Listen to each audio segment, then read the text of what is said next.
వారిని, తగ్గింపు కలిగిన వారిని దేవుడు దేనితో నింపుతున్నాడో మనం చూస్తే, అపవిత్రాత్మలను ఎల్లగొట్టుటకు. ఆపండి. నాకు దెయ్యాలు పోతాయి అన్నోళ్ళు చేయొద్దండి.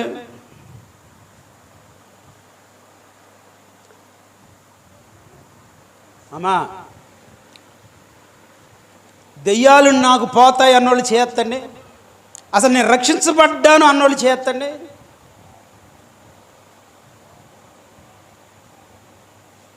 ఓ ఏంటో అంటున్నారు. మరి ఓపిక లేదా, లేకపోతే అనుమానమా, ఏదైనా తిడతానని భయమా తెలియట్లే నాకు. రక్షించబడిన వారు ఏమవ్వాలి? వారు ఎవరు? పిలువబడిన వారు. మందిరానికి వచ్చిన వారు పిలువబడిన వారు. రక్షించబడిన వారు ఎవరు? లోబడిన వారు, తగ్గింపు కలిగిన వారు. ఇప్పుడు ఈ లోబడిన, ఈ తగ్గింపు కలిగి దేవుని మాట చొప్పున బ్రతకాలి అని రక్షణ పొందినటువంటి మనల్ని దేవుడు ఏం చేయబోతున్నాడు తెలుసా? వరాలతో నింపబోతున్నాడు. చేతులెత్తి దేవునికి స్తోత్రం చెబుదాం. ఫలాలతో నింపబోతున్నాడు. దేవునికి స్తోత్రం. నిన్ను ఖాతాపోతా లేని చెట్టులాగా ఉంచడం దేవునికి ఇష్టం లేదు. నువ్వు రక్షించబడ్డావు అంటే నీవు ఎలా ఉండాలని ఆయన కోరుకుంటున్నాడంటే, నేను నా తండ్రికి లోబడాలి, నేను నా తండ్రికి తగ్గింపు స్వభావంతో కనబడాలి, నేను నా దేవుని మనస్సును గెలవగలిగినంత విశ్వాసం నాకు ఉండాలి అని విశ్వాసి సమర్పించుకున్నప్పుడు వరాలిస్తాడు. దేవునికి స్తోత్రం. ఇప్పుడు శిష్యులు పిలిచాడు, సమర్పించుకొని తగ్గింపు కలిగి వినయ విధేయతలతో ఉన్న ఈ శిష్యులతో చెప్తున్నాడు, మీరు వెళ్ళి అపవిత్ర ఆత్మలను ఎల్లగొట్టండి. ఇప్పుడు రక్షించబడిన నాకు దెయ్యం పోద్ది అన్నోళ్ళు గట్టిగా దేవునికి స్తోత్రం చెప్దాం. చేతులు ఎత్తండి రక్షించబడిన వాళ్ళు. మీకు దెయ్యం పోద్దా? దెయ్యానికి మీరు పోతారా? దెయ్యం అనగానే నాకు ఒళ్ళు గడగడగడగడగడలాడద్దండి అన్నోళ్ళు చేయొద్దండి. ఇప్పుడు రక్షించబడిన వాళ్ళే ముందు మీరే. దెయ్యం అంటే కూడా నాకు భయం అండి అన్నయ్య గారు అన్నోళ్ళు చేయొద్దండి. మొఖాన్ని ఎక్కడ చీవాట్లు ఎత్తడని భయం, అంతేగా? యథార్థంగా ఎత్తండి, దేవుడు మీ జీవితాలు స్థిరపరుస్తాడు. భయమేనా? ఎందుకు భయం? దేవుని మాట మీద నమ్మకం లేదా మీకు? మీరు దెయ్యాలను ఎల్లగొడతారు అంటే, ఐదులో మన ఆయన ఒక ఆయన చచ్చిపోయినట్టు గుడికి 4 రోజులు ఆగుదాం అన్నోళ్ళు ఉంటారు విశ్వాసుల్లో. దెయ్యానికి నువ్వు భయపడ్డావంటే ఇక నువ్వు దేవుని కొరకేం ఉపయోగపడవు. ప్రకటన గ్రంథంలో నరకానికి వెళ్ళే లిస్టులో ఎవరి పేరు ఉందో తెలుసా? చదవండి, 21:8 అనుకుంటాను ప్రకటన గ్రంథం.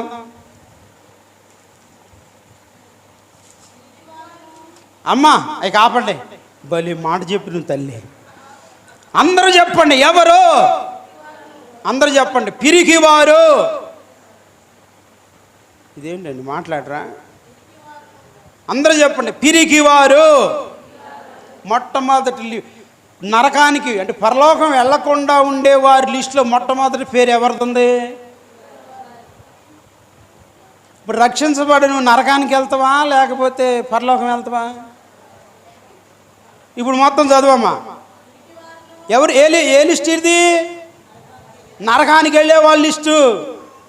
పిరికివారు, విశ్వాసం లేకుండా అవిశ్వాసం పద్దానికి అసహ్యులు, నరహంతకులు, వ్యభిచారులు, మాంత్రికులు, విగ్రహారాధన చేసేవాళ్ళు. అమ్మ ఎవరు? అగ్ని గంధకములో మండు గుండములో పడవేయబడుదురు. నరకంలోకి వెళ్ళే లిస్టులో ఎవరున్నారు మొట్టమొదటి వారు? మీరు చెప్పండి. నాకు భయం అన్నోళ్ళు చెప్పండి. మీ నోరు తెరవబడును గాక.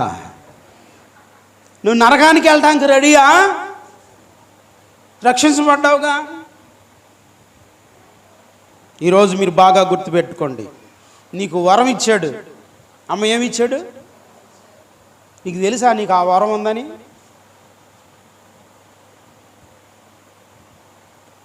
నేను ఒకసారి ఒక దెయ్యాన్ని వదలు కొడుతుంటే నన్ను ఇడిచిపెట్టి ఆ దెయ్యం అంటది, ఏంటి బాగా మాట్లాడుతున్నా నీ సంగతి అని చూశాను. వా అమ్మో అని పోయింది ఆవిడ.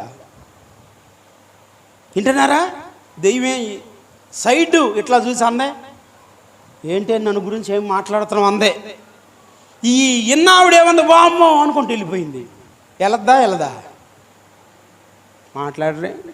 మిమ్మల్ని రెండైనట్టు కూర్చోబెడతాం మీరు కనుక మౌనంగా ఉంటే. నేను పెందల కాడ ఇడిచిపెడదామని అనుకున్నా, నా ప్రణాళిక రద్దు అయిపోద్ది. జాగ్రత్త. పిరికి వారిగా మీరు రక్షించబడిన తర్వాత పిరికి వారుగా ఉండి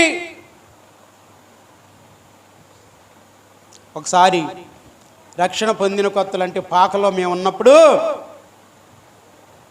రూతమ్మ ఉందా? ఇక్కడ ఉంది. రూతమ్మ బయటికి వెళ్ళింది, రూతమ్మ ఇంట్లోకి వచ్చింది. పాకలో ఉన్నప్పుడు పాకలోకి వచ్చింది. అదేంటి అక్క మాట ఇక్కడ వినపడుతుంది కాబట్టి నా ఎమ్మట వచ్చిన వాళ్ళు ఎవరు అంది. ఇప్పుడేగా నేను అక్కతో కలిసి వచ్చాక ఇదేంటి అక్క ఇంట్లో ఎట్టుందని అడిగింది.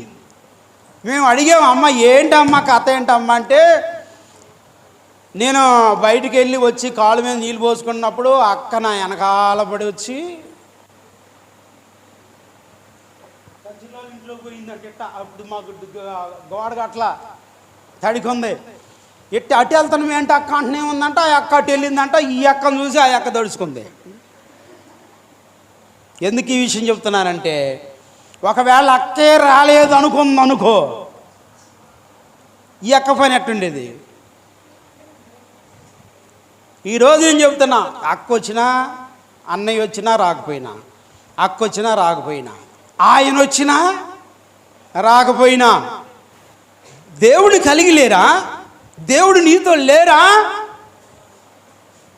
నువ్వెందుకు రక్షణ పొందినవు? ఈ వర్తమానం విన్న తర్వాత నువ్వు బయటికి వెళ్తావు. ఇప్పుడు రాత్రి నుంచి నువ్వు అక్కడే ఉండవే, నేను వస్తాను అనాలి. ఎవరిని? నిన్ను ప్రేరేపించు ఆత్మ ఒకటి అంటది, రావే బయటికి రా. దాని స్వరం నీకే వినపడుద్ది. నేను తాతకుంటలు వెళ్ళి 4-5 దేలు వదిలించిన తర్వాత ఇంటికి వస్తే, నన్ను వదిలించినాక నువ్వు బయటికి రా అంటే నేను డేరా తీసుకొని ఇటు బయటకు వచ్చా, చెప్పు ఇప్పుడు అనుణ్ణి, నువ్వు బయటికి రా, నీ సంగతి ఏంటో చెప్తా అంటే నాకు వినబడుతున్న స్వరాన్ని నేను సవాల్ చేసి డేరా అట తీసి వచ్చా. ఇప్పుడు ఏం చెప్తావు చెప్పు? ఆ సవాల్ చేసిన స్వరం ఏది వినపడేది కాదు, అది ఏమి చేసేది కాదు. చేతులెత్తి దేవునికి స్తోత్రం చెప్దా. ఈరోజు నీకు వరం ఇచ్చాడు. ఒకటి, దెయ్యాలను జయించడానికి. చేతులెత్తి దేవునికి స్తోత్రం చెప్దా. రెండో, మీరు నరకంలోకి వెళ్ళే లిస్టులోనే ఉన్నారు, వెనక్కి వచ్చేయండి. మళ్ళీ అక్కడికి వెళ్దాం. ఆ పేజీ మడత పెట్టి పిలవబడిన వారికి ఇచ్చిన వరాల గురించి 10వ అధ్యాయం మత్తయి సువార్త. ప్రతి విధమైనటువంటి దెయ్యాలను ఎలగొట్టే శక్తి, ప్రతి విధమైన రోగము, ప్రతి విధమైన వ్యాధిని స్వస్థపరిచే శక్తి దేవుడు ఏమిచ్చాడంట? వాళ్ళకి అధికారం ఇచ్చాడు. అమ్మా, నీకు ఇచ్చాడా? శిష్యులకే ఇచ్చాడా? నీకు కూడా ఇచ్చాడా? ఒకటి, అపవిత్ర ఆత్మలు ఎలగొట్టడానికి. 2, రోగాలు పోగొట్టడానికి. 3, స్వస్థపరిచే అధికారం. చేతులెత్తి దేవునికి స్తోత్రం చెప్దా. ఏంటి చెప్పండి? వరాలు.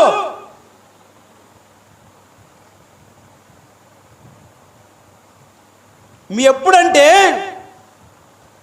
బండి సాగి వెళ్తూ ఉంటుంది, ఒక లారీ వెళ్తూ ఉంటుంది. లారీ వెనకాల ఒక టైర్ ఉంటుంది, తెలుసా మీకు? ఎందుకది? దాన్ని ఏమంటారు? స్టెఫిన్ టైర్ అంటారు. ఒక టైరు బాగా పాడైపోతే ఆ టైర్ తర్వాత ఇంకొక టైరు పాడవకుండా ఈ స్టెపిన్ టైర్ ఓడదీసి పాడైపోయిన టైరు మళ్ళీ దానికి పెట్టి శ్రేష్టమైన టైరు మళ్ళీ దానికి బిగిస్తారు. ఎప్పుడు ఉపయోగపడుతుంది స్టెపిన్ టైరు? ప్రమాదం జరిగినప్పుడు. ఇప్పుడు నేను మీరు అమ్మ నా వైపు చూడండి, ఇప్పుడు నేను మీకు ఉపయోగపడేది ఎప్పుడు? మీ వల్ల కానప్పుడు, మొండి రోగాలు, మొండి దెయ్యాలు, తెలియబడిన చిక్కులు ఏమైనా వచ్చినప్పుడు మాత్రమే పాస్టర్ గారు, దేవునికి స్తోత్రం, పద్దాక దెయ్యం పట్టింది, పద్దాక రోగం వచ్చింది, పద్దాక బలహీనతలు వచ్చినాయి, పోరాటం ఎవరిదై ఉండాలి? మనదే. అందుకే నేను అంటాను, దేవుడు నీకు ఇచ్చినటువంటి వరాలు గుర్తు చేసుకొని నువ్వు పిలువబడ్డావు మందిలో ఒకరుగా ఉండటానికి కాదు, ప్రత్యేకించబడిన వారిలో ఒకరుగా ఉండడానికి. చప్పట్లు కొట్టి దేవునికి స్తోత్రం చెబుదాం. పిలువబడిన వారు అందరూ, ప్రత్యేకించబడిన వారు, ఏర్పాటు చేయబడిన వారు కొందరే. కాబట్టి ఆ కొందరి లిస్టులో నువ్వు ఈ వరాలు పొందుకొని దెయ్యాలను ఎదిరించగలిగిన శక్తి నీకు వచ్చునుగాక, స్వస్థపరిచే ప్రతి విధమైన రోగాలు జయించే శక్తి నీకు వచ్చునుగాక. ఈ రకమైనటువంటి వరాల చేత నువ్వు నింపబడాలని దేవుడు కోరుకుంటున్నాడు. 2, ఫలాల చేత నింపబడాలని దేవుడు కోరుకుంటున్నాడు. గలతీ పత్రిక 5వ అధ్యాయము 22వ వచనం. నేను నా ఎమ్మడి పెట్టుకొని మిమ్మల్ని వాడుకొని, అమ్మ దెయ్యాన్ని ఫలానా విధంగా మాట్లాడంటే అది పోద్దో లేదు చూపిస్తాను, నేను ప్రాక్టీస్ చేస్తాక. మరి మీరున్నంతవరకు బాగానే ఉంది అన్నయ్య గారు, మరి మీరు వెళ్తే నన్ను ఏమంట అని ఏడితే నేనేం చేయలేను. ఎందుకంటే ఆ బలం, ఈ శ్వాసం నీకు ఉండాలి.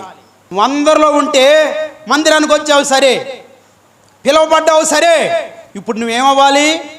ప్రత్యేకించబడాలి. అనగా నువ్వు లోబడి తగ్గింపు మనసు కలిగి నువ్వు దేవునికి లోబడితే నువ్వు మారు మనసు నిమిత్తం బాప్తీసం తీసుకుంటావు. చప్పట్లు కొట్టి దేవునికి స్తోత్రం చెప్దాం. ఇక బాప్తీసం తీసుకున్నానండి సంబరం కాదు, దేవుడిచ్చిన వరాలు వాడాలి. శిష్యులకు అదే చెప్పాడు, అదే అధికారం ఇచ్చాడు. అధికారం ఇచ్చి వరాలు ఇస్తే దెయ్యం పట్టిన ప్రతిసారి యేసయ్య దగ్గరికి వచ్చారంట వాళ్ళు. యేసయ్య దగ్గరికి వచ్చి, యేసయ్యా మేము ఎందుకు దాన్ని ఎల్లగొట్టలేకపోయామంటే వీళ్ళు పురుళ్ళకి దీన్ని నిద్రపోయే అలవాటు ఉంది. వీళ్ళకే ఏ అలవాటు ఉంది? మనకు కూడా అదే అలవాటుగా శనివారం కూడా రాకుండా రాత్రి 4 వచ్చారు, శనివారం కూడా రాకుండా నాకు అద్భుతాలు జరగాలి, ఎట్లా జరుగుతుంది? కనుక దేవుని నియమంలో ఉండి రక్షించబడిన నీవు పిరికితనం విడిచిపెట్టేసి దేవుని వరాలు వాడుకో, దేవునికి మహిమ కలుగును గాక. గలతీ పత్రిక 5వ అధ్యాయము 22వ వచనం. అయితే ఆత్మఫలమేమనగా ప్రేమ, సంతోషము, సమాధానము, దీర్ఘశాంతము, దయాళత్వము, మంచితనం, ఆశాని విశ్వాసము, సాత్వికము, ఆశా నిగ్రహము. ఎన్ని చెప్పండి? 9 ఫలాలు. చాలా వరాలు ఉన్నాయి, అందులో ప్రత్యేకమైనవి ప్రారంభంలో 3 వరాలు ఇచ్చాడు. ఫలాలు ఎన్ని ఇచ్చాడు? 9 ఫలాలు ఇచ్చాడు. నేను వరాలు వాడుకొని ఫలాలు కలిగిన జీవితం నేను కలిగి ఉంటాను అన్నోళ్ళు గట్టిగా దేవునికి స్తోత్రం చెప్దాం. నిజమేనా? నేను చెప్పమన్నానని చెప్పారా? నేను రాకమునిపే దెయ్యం వదిలిచ్చేసేయాలి. మీరు వ్యక్తిని సరౌండ్ చేసి మధ్యలో పెట్టి స్తోత్రాలు, స్తుతులు, స్తోత్రాలు, ఇదిగో మా అయ్యగారు అతను వచ్చారు, నువ్వు వెళ్ళిపోవాలి అని ప్రార్థన చేయాలి. ఈ 4లోనే ఒక ఆమె అక్క వసద్దేమంట, అయ్యగారు వచ్చిందాక ఆగితే మంచిదేమంట, దొంగ సైతాను అయిపోతావు నువ్వు అలా ఉండకూడదు. అవిశ్వాసం అనేది మనకి రాకూడదు. మనల్ని బట్టి అనేకులు రక్షణలోనికి వచ్చుదురుగాక. ఆది సంఘంలో ఇలాంటి పిరికోళ్ళు ఎవరో లేరు. ఆ మాట కూడా ఒకటి చదువుకుందాం చూడండి. అపోస్తల కార్యాలు 2వ అధ్యాయము 46 నుంచి చదవండి. మరియు వారు ఏక మనస్కులై, అమ్మ ఏ మనసు అంట? భేదాలు, విశ్వాసుల మీద విశ్వాసాలు భేదాలు పెట్టుకునే మనసు కాదంట. రక్షించబడిన వాళ్ళకి ఎంత ముట్టిరుపుడు, ఎంత భేదమో, ఎంత వాదనలో, ఎంత గిట్టనితనమో చూడండి. అక్కడ ఇదియో ఏముంది అక్కడ, వారి ఏక మనస్కులై ప్రతి దినము దేవాలయంలో కూడుకోండి. రోజు ప్రార్థనేనా అనే వాళ్ళని లక్ష్య చేయలా. ప్రతిదినము దేవాలయంలో కూడుకొని ఇంటింటే రొట్టె విరుచుచు దేవుని స్తుతించుచు ప్రజలందరి వలన దయ పొందిన వారైరి. చప్పట్లు కొట్టి దేవునికి స్తోత్రం చెప్దా. ఏం పొందారంట? ప్రజలందరూ దయ పొందుకున్నారంట.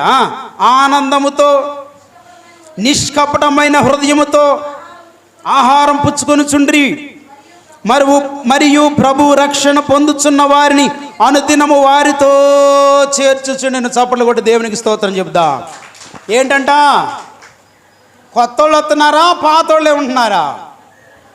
అనుదినము వాళ్ళు దేవుని మందిరంలో కూడుకొని ఏక మనస్సుతోటి రొట్టె వీసుకుంటూ ప్రార్థన చేసుకుంటూ దేవునికి కృతజ్ఞతాస్తుతులు చెల్లిస్తూ ప్రతిరోజు మందిరాన్ని విడిచిపెట్టకుండా వారి సహవాసాన్ని కంటిన్యూ చేస్తూ ఉన్నప్పుడు ప్రజలు విస్తరించారంట. ఎందుకని? సూచక్రియలు, మహత్కార్యాలు, గొప్ప గొప్ప అనుభవాల చేత వారి జీవితం కొనసాగుతుంది. దేవునికి మహిమ కలుగునుగాక. అమ్మ, రక్షించబడిన తల్లి, నిన్ను బట్టి ఎవరైనా కొత్త వారు వస్తున్నారా? నువ్వే పిరికిదానివైపోతే, పిరికివాడవైపోతే ఇంకొకరు ఎవరు ధైర్యంగా ఉండగలరు? రక్షణ లేనివారు త్వరగా రక్షణ పొందండి. ఎందుకంటే మనకు వరాలు ఇచ్చాడు. దేవునికి స్తోత్రం. వాడుకోవాలి.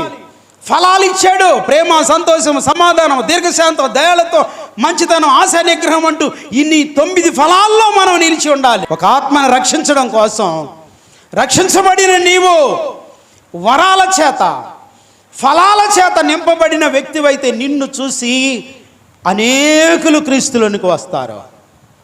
అలాగ రావాలని నా యేసయ్య 2023 సంవత్సరాల నాడు ఆయన మరణించాడు. సజీవుడే లేచాడు, పరలోకం వెళ్ళాడు, మళ్ళీ తిరిగి రాబోతున్నాడు. రక్షణ లేని వారు తొందరగా ఈ లోకానికి వేరై రక్షణ పొందండి. రక్షించబడిన వారు ఆయన వరాలను వాడుకొని ఆయన ఫలాలు నీలో నిలిచి ఉండి ఫలించే చెట్టుగా క్రీస్తులో మనము అభివృద్ధి పొందుదుముగాక. దేవునికి మహిమ కలుగునుగాక. కనుక ఈ మాటలు మీ హృదయంలో ఉంచుకొని మనం మోకరించి ప్రార్థన చేసుకుందాం. అతడు ఆ వాక్యమైన మా దేవా, ఫలాల చేత, వరాల చేత మేము నింపబడి అనుభవంలో నింపబడిన వారమై నీ కొరకు జీవించినట్లు మమ్మల్ని స్థిరపరచండి. పిరికితనం మాలో తొలగించండి, అపవిత్రత మాలో తొలగించండి, అవిశ్వాసం మాలో తొలగించండి. నరకానికి వెళ్ళే వాళ్ళ లిస్టులో మేము ఉండకుండా మమ్మల్ని జీవగ్రంథంలో మా పేరు ఉంచారు. మేము పరలోకంలోకి వెళ్ళే వారిగా మా జీవితాలను అనేకులకు ఆశీర్వాదకరంగా మలుచుకొని బలపరిచే కృప మాకు అనుగ్రహించమని మా సకల శరీర ప్రాణాత్మను మీ స్వాధీనం అందించుకొని దీవించగల నజరేయుడైన యేసు నామములో ప్రార్థిస్తున్నాం పరమ తండ్రి. ఆమేన్.